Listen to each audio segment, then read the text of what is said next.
Good evening, everyone. I'm Kamenenchev. It sure seems like spring football flies by as today the Hogs played in their second spring scrimmage in front of more than 2,000 fans. The media wasn't allowed to shoot the scrimmage itself, but it was a big day for junior tight end Jeremy Sprinkle, who pulled in 4 catches for 78 yards and a touchdown.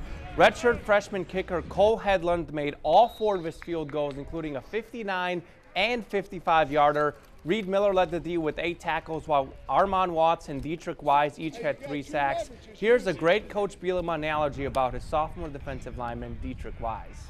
You know, everybody goes to, your holiday dinners and you got a plate, and you got the main dish and then you got your potatoes and your vegetables and you go down the chow line, everybody keeps putting more and more.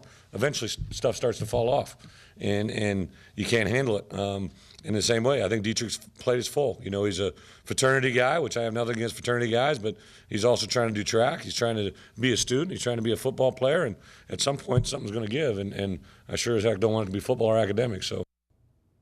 And what is this? Yes, that's me and my Mizzou Tiger shirt shooting free throws for charity. Local media groups and relay teams raised more than $7,000 for cancer. It's the most the Relay Madness event has raised. It was all done in honor of the legendary KIT sportscaster Dick Clay. It was far from my best effort, but in case you're wondering, I made 29 out of 50 free throws.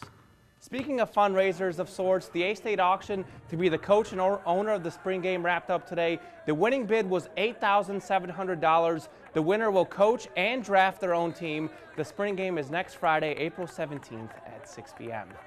On the baseball, Michael Wacha dealt with injuries late last year. He's back healthy now as he made his first start of the season against the Reds. Wacha was great going 6 1/3 innings. This first inning, Todd Frazier solo home run was the only run he allowed. Top third, 1-all as Matt Carpenter would hit the ball out the center, but Billy Hamilton comes up with a diving catch.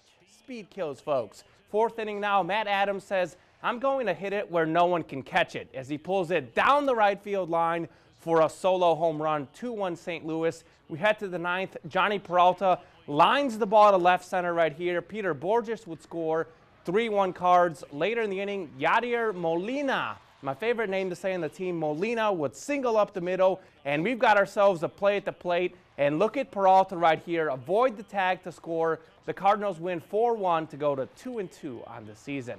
The Red Wolves continue to struggle offensively as they fall 3-1 in Game 1 of today's doubleheader against Troy. Adam Grantham had a solid start, allowing just 2 runs in 6 innings. Game 2 is underway. This game's tied at 2 in the 5th at last check. On another note, Zach George has now reached base in 50 straight games, which is the nation's longest streak. The Razorbacks have been playing great baseball of late, having won 4 in a row. Andrew Benintendi has 4 home runs the past 2 games and leads the nation with 13 home runs. The Hogs are hosting Kentucky right now. Dominic Ticcolini's on the mound. He's allowed 3 earned runs or less in all 8 of his starts. This game scoreless in the first inning at last check. And Jesse, the A-State bowling team finished tied for 5th at Nationals. And Jordan Spieth still leading the Masters. Tiger Woods tied for 5th. All right, well, good to know. Thanks, Colin. And stay with us. We'll be right back.